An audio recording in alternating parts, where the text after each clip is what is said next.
La diffusion de la bonne nouvelle, une émission de présentation de la parole de Dieu par la lecture de différents livres, forum aux questions, les éléments essentiels de la vie chrétienne, la famille selon le plan de Dieu, du quotidien le Seigneur est proche, les calendriers, la bonne sémence, les audios des études bibliques ainsi que d'autres enseignements sur la parole de Dieu.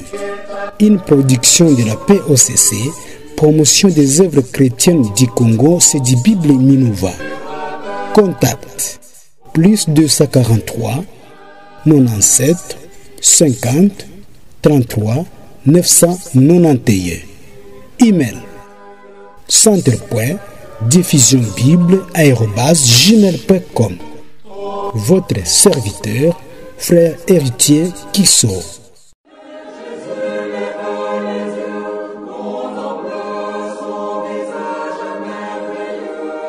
Le CDBIB Minova est situé à Minova, centre commercial, bâtiment underground, chez Herma Chirihambali, sur la route nationale numéro 2, vers Bukavu. Le CDBIB Minova collabore avec le CDBIB de Goma, Kichanga, Bunia, Tumambasa, Mayuano, Biakato, Beni et Butembo. Votre serviteur, frère Ladislas Ndakola.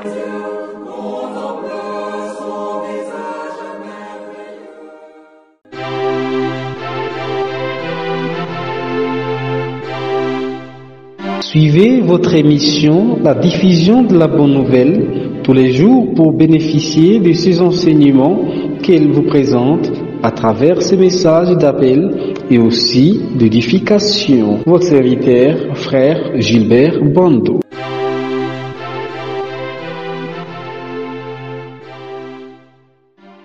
Nous prenons donc la lecture du chapitre 7 de cet épître aux Romains. Et nous allons commencer par lire le premier paragraphe.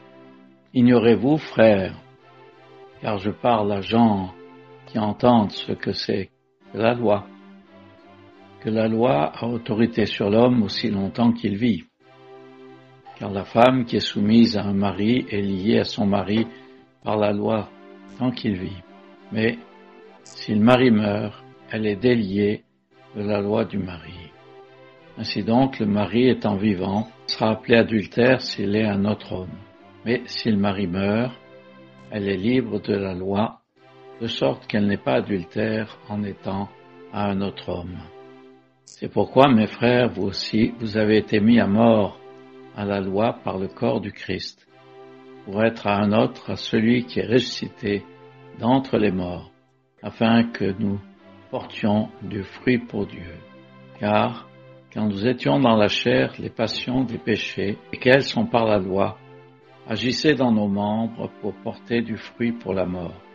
Mais maintenant, nous avons été déliés de la loi, étant morts dans ce en quoi nous étions tenus, de sorte que nous servions en nouveauté d'esprit et non pas en vieillesse de l'être.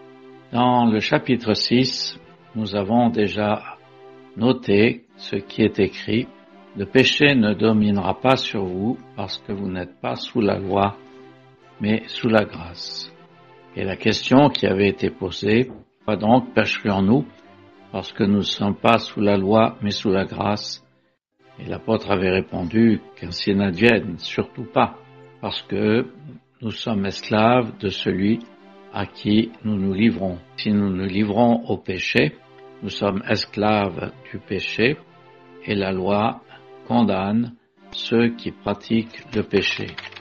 Nous avons remarqué que les gages du péché, c'est la mort, c'est-à-dire l'absence de relation avec Dieu pour ce qui est de notre vie présente, mais aussi la mort éternelle, c'est-à-dire l'éloignement éternel de Dieu pour toute âme qui refuse de recevoir Jésus comme sauveur. Et puis, si le gage du péché c'est la mort, si c'est le salaire du péché, la mort, le don de grâce de Dieu, ce que Dieu donne gratuitement, sans que rien demander à l'homme, c'est la vie éternelle dans le Christ Jésus, c'est-à-dire une relation vivante avec le Seigneur et une relation qui est dans le Christ Jésus que nous avons par le moyen du Seigneur Jésus. Et alors maintenant, dans ce chapitre 7, va être présenté le domaine d'autorité de la loi dans les premiers versets et quelle doit être la conduite du croyant par rapport à la loi. Quelle est la relation du croyant avec la loi? C'est ce que nous allons trouver dans ces versets que nous avons lus et jusqu'à la fin du chapitre. Le verset 1 nous dit « Je parle à des gens qui comprennent ce que c'est que la loi et que la loi a autorité sur l'homme aussi longtemps qu'il vit. La loi s'applique à l'homme tant qu'il vit sur la terre. Si la loi de Dieu exige de l'homme ce que Dieu est en droit d'attendre de lui, mais si l'homme meurt, eh bien la loi n'a plus aucune autorité sur lui. Elle n'a plus autorité sur un mort. C'est bien ce qui se passe même dans toute société. Il y a des lois. Si quelqu'un désobéit à la loi, il peut être châtié et ce châtiment peut aller jusqu'à la mort. Mais une fois que la mort est intervenue, la loi n'a plus autorité sur un mort. Et l'apôtre, dans les versets suivants, prend l'exemple du lien qu'il y a entre une femme et son mari. Le lien du mariage est un lien indissoluble aux yeux de Dieu, c'est-à-dire qu'on ne peut pas rompre un lien de mariage. Le divorce n'est pas selon la pensée de Dieu. Et la femme qui est liée à un mari, eh bien, est appelée adultère si elle est un autre homme, si elle a des relations avec un autre homme. Par contre, si son mari meurt, elle est libre. Elle n'est plus sous la contrainte de respecter cette relation du mariage qu'elle a avec son mari. Et elle est libre même de se marier à un autre homme si elle le juge bon. Et cet exemple qui est pris par l'apôtre l'est pour nous montrer que nous avons été mis à mort à la loi. La loi exigeait que l'homme obéisse à ses commandements pour que Dieu demandait. Ces commandements qui sont l'expression de ce que Dieu attend de l'homme. Et si cette loi ne s'adresse pas à des morts. Et la parole nous dit que nous avons été mis à mort à la loi par le corps de Christ. Nous avons vu dans le chapitre précédent, au chapitre 6, que nous avons été identifiés avec le Seigneur, avec Christ, dans sa mort, et que notre vieil homme a été crucifié avec Christ. Le vieil homme, l'homme naturel, a été crucifié avec Christ, c'est-à-dire que Dieu, et on le verra en particulier dans le chapitre 8, que Dieu a crucifié, a condamné l'homme naturel, et cette condamnation, c'est le Seigneur qui l'a porté à la croix. Non seulement le Seigneur a porté nos péchés, mais il a porté la condamnation que mérite tout homme devant Dieu à cause de sa nature de péché. Eh bien, il nous est dit que nous avons été mis à mort à la loi par le corps de Christ. Si nous sommes considérés comme morts avec Christ, la loi ne s'applique plus à nous. Et nous sommes aussi ressuscités avec Christ. Nous avons été identifiés avec lui dans sa mort. Nous le sommes aussi dans la ressemblance de sa résurrection. Le verset 5 du chapitre précédent. Donc, nous sommes sur un terrain nouveau, un terrain de résurrection, et nous sommes liés à Christ ressuscité. Et si nous sommes liés à Christ ressuscité, c'est pour porter du fruit pour Dieu, c'est-à-dire pour servir le Seigneur d'une manière digne, de servir Dieu comme le Seigneur l'a servi, dans une obéissance parfaite à ce que Dieu attendait de lui, sans qu'il y ait un joug, que la loi soit un joug pour lui. Quand nous étions dans la chair, verset 5, les passions des péchés, c'est-à-dire ces passions que l'homme a à cause de sa nature de péché qu'il a, sa nature pécheresse qu'il a et qui habite dans tout homme depuis la chute d'Adam, la passion des péchés agissait dans nos membres. Ces passions des péchés étaient comme stimulées par la loi. Et nous savons bien qu'il suffit d'interdire quelque chose à un homme pour qu'il ait le désir de le faire. Cela se voit très clairement chez les jeunes enfants. Si on leur interdit quelque chose, ils ont envie d'aller quelque part ou de toucher quelque chose, ils ont envie de le faire. C'est à cause de cette nature de péché qui est en nous. Quand nous étions donc dans la chair, c'est-à-dire sans relation avec Christ, étant animés uniquement par la nature que nous recevons d'Adam, eh bien, les passions des péchés agissaient dans nos membres. Et cela produisait quoi?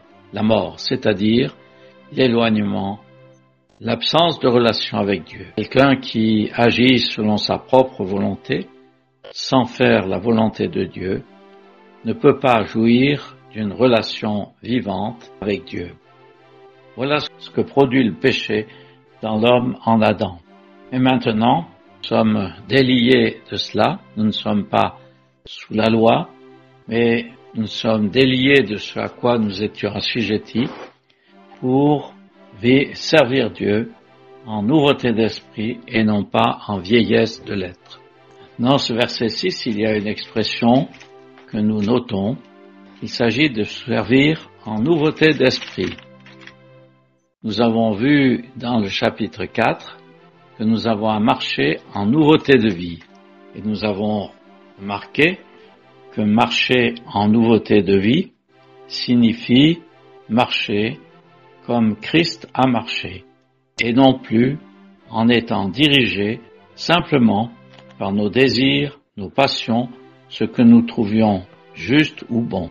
Ici, il est dit servir en nouveauté d'esprit, c'est-à-dire d'une manière différente, non pas en vieillesse de l'être, c'est-à-dire non pas en appliquant scrupuleusement des règles que donne une loi, mais en discernant la pensée de Dieu, ce que Dieu attend de nous, ce que le Seigneur attend de nous et le caractère qu'il veut que nous montrions, les discerner pour le servir selon ce qu'il désire. Ainsi, nous pouvons bien être de ceux qui désirent servir en nouveauté d'esprit et non plus en vieillesse de l'être. Quand il est parlé de l'être, là, ça signifie accomplir à la lettre ce que une loi demande. Et accomplir à la lettre enlève aucune initiative, ni ça ôte aussi le sentiment de ce qui convient à Dieu. Alors qu'à servir en nouveauté d'esprit, c'est-à-dire c'est réaliser ce qui est agréable à Dieu, ce qui est agréable au Seigneur pour le pratiquer. Nous allons lire maintenant le paragraphe suivant, du verset 7 à 11. Que dirons-nous donc? La loi est-elle péché?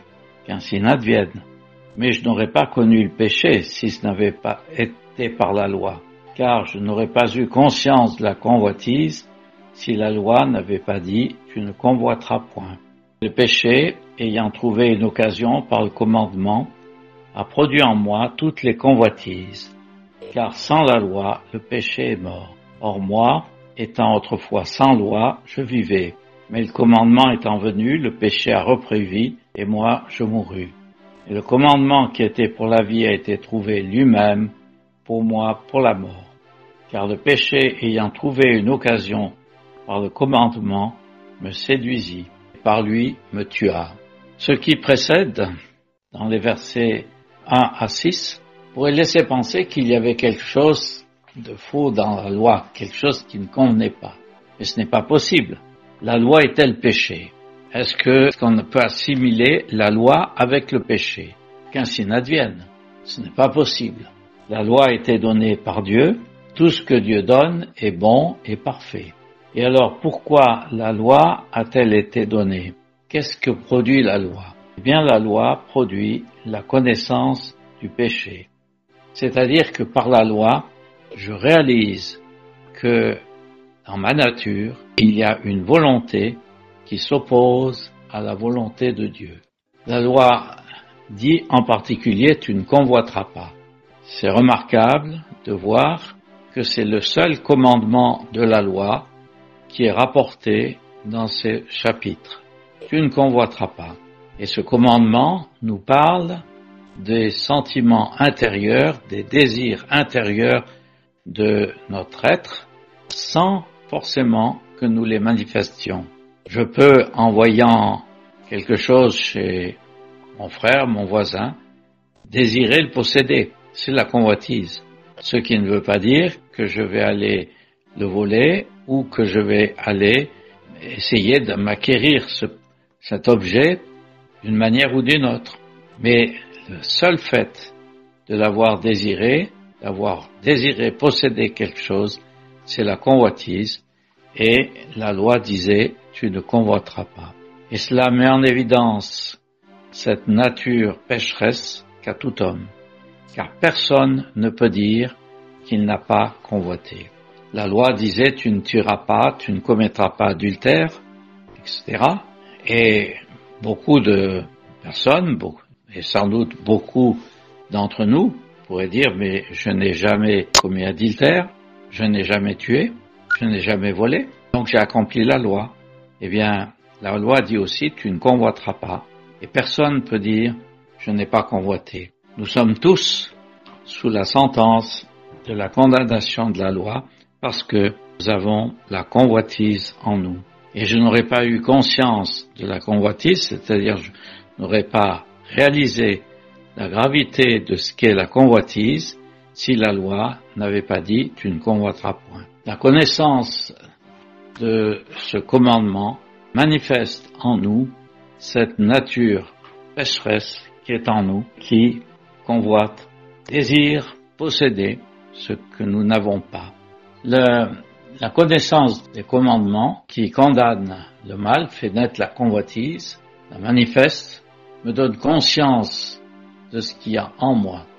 Le péché est donc cette volonté qui s'oppose à la volonté de Dieu qui est exprimée dans la loi. S'il n'y a pas de commandement, cette volonté ne se manifeste pas. Mais quand il y a un commandement, eh bien, le péché reprend vie, comme il est dit. Le péché ayant trouvé une occasion par la convoitise, par le commandement, produit en moi toutes les convoitises. Et ce péché qui n'était pas manifesté quand il n'y avait pas de loi, a été manifesté par la loi, il a repris vie. Et par cela, il est dit au verset 9, on peut relire le verset, « Moi étant autrefois sans loi, je vivais, mais le commandement étant venu, le péché a repris vie, et moi je mourus. » Quand il n'y avait pas de loi, nous n'avons pas conscience de notre éloignement de Dieu, mais quand la loi a été donnée, quand le commandement a été donné, le péché s'est manifesté, nous avons pris conscience de notre éloignement de Dieu et nous avons réalisé que nous étions morts, loin de Dieu, sans relation avec Dieu.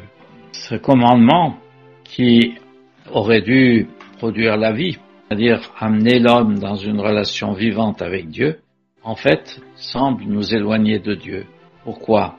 Parce que le commandement ou la loi manifeste notre état de péché et cet état ne peut être qu'un éloignement de Dieu. Le péché a trouvé là une occasion pour se manifester tel qu'il est dans toute sa laideur par la connaissance de la loi. On pourrait le dire aussi de cette manière, quand je regarde la loi de Dieu, ce que Dieu est en droit d'exiger, d'attendre de l'homme. et que je vois que dans mon cœur, mes pensées, ma volonté, tout cela est entièrement opposé à ce que Dieu demande, eh bien, je me rends compte que je ne peux pas avoir par moi-même de relation avec Dieu. Nous avons vu à la fin du chapitre 6 que la vie éternelle est un don de grâce. Je ne peux pas entrer en relation avec Dieu sur la base de l'obéissance à des commandements. Sur cette base est manifesté ce qu'est le péché dans toute sa laideur, ce qu'est le péché qui nous éloigne entièrement de Dieu, ce qu'est le péché qui nous conduit qu'à la mort. Nous allons lire les versets 12 à 14. La loi donc est sainte, et le commandement est saint, et juste et bon. Ce qui est bon est-il donc devenu pour moi la mort, qu'ainsi n'advienne. Mais le péché, afin qu'il parût péché, m'a causé la mort par ce qui est bon.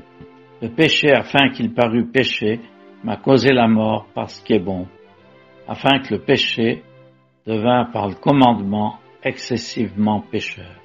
Car nous savons que la loi est spirituelle, mais moi je suis charnel, vendu au péché. La loi a été donnée par Dieu. Tout ce qu'elle commande correspond à la nature de Dieu. Tout ce que la loi demande devrait séparer l'homme du mal. Et l'homme est incapable d'accomplir la loi. Et puis il est dit, le commandement est saint. Il sépare de tout mal. Tout ce que le commandement demande sépare celui qui, si on lui obéissait, nous séparerait du mal. Y compris ce commandement qui dit, tu ne convoiteras point. Le commandement est juste et bon. Il est juste. Ce que Dieu demande de l'homme est parfaitement en accord avec ce que nous dicte notre conscience et nous devons reconnaître que ce que Dieu demande est parfaitement juste. Et puis, le commandement est bon. C'est un caractère de Dieu que la bonté. Dieu est bon. C'est-à-dire que tout ce qu'il fait est pour le bien de sa créature. Et si le commandement est bon, cela veut dire que le commandement qui est adressé à l'homme lui apportera le bonheur, une vie heureuse s'il obéit. Si l'homme avait été capable de se soumettre au commandement donné par Dieu, il aurait pu vivre heureux sur la terre. Mais voilà, l'homme n'était absolument pas capable d'obéir au commandement de Dieu. Et alors la parole dit, ce qui est bon est-il donc devenu pour moi la mort? Est-ce que ce qui est bon, cette loi qui est bonne, est juste et sainte, apporte la mort? Ce n'est pas la loi qui apporte la mort. Ce n'est pas le commandement lui-même qui apporte la mort. C'est le péché qui est dans l'homme qui produit la mort, parce que le péché se manifeste comme étant opposé à ce que Dieu demande. La loi manifeste l'opposition et l'état de rébellion de l'homme caractérisé par le péché, état d'opposition et de rébellion à la volonté de Dieu. Ainsi, le péché, afin qu'il parût péché, m'a causé la mort par ce qui est bon. C'est ce que nous trouvons après. Devient par le commandement excessivement pécheur. Qu'est-ce que ça veut dire que le péché devient par le commandement excessivement pécheur? Eh bien, cela signifie que le péché est manifesté pleinement dans sa nature comme d'opposition à la volonté de Dieu par les commandements de la loi et en particulier par ce commandement tu ne convoiteras pas. Dieu a montré ainsi ce qu'il y a dans le cœur de l'homme, une opposition continuelle à la volonté de Dieu.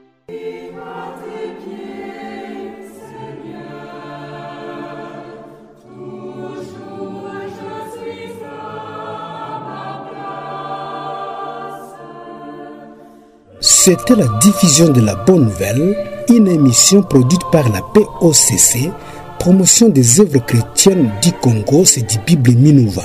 Contact +243 97 50 33 991. Email centre.diffusionbible@gmail.com.